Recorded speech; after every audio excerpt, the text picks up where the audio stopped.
Samuel ahora quiere olvidar su recuerdo, cruzar el charco sin mirar, llegar a la fase final de un mal sueño. Y sin baza en la partida, él ha querido apostar desde la humildad. Un viaje a la deriva de muerte y soledad. Ya no hay marcha atrás.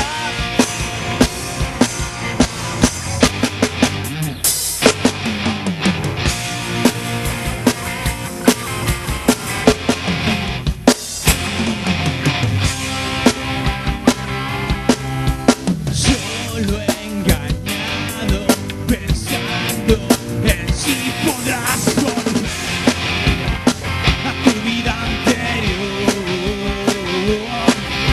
Intentos frustrados, el tiempo no te quiere esperar y vuelves a empezar.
Ahora quieres encontrar un buen sitio en la ciudad.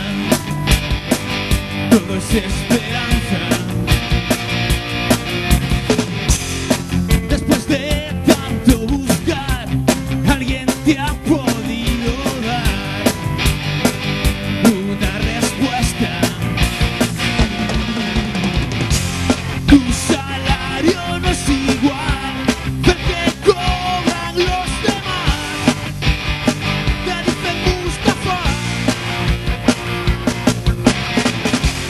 Acaba la temporada, explotado sin dignidad. Esta es tu realidad.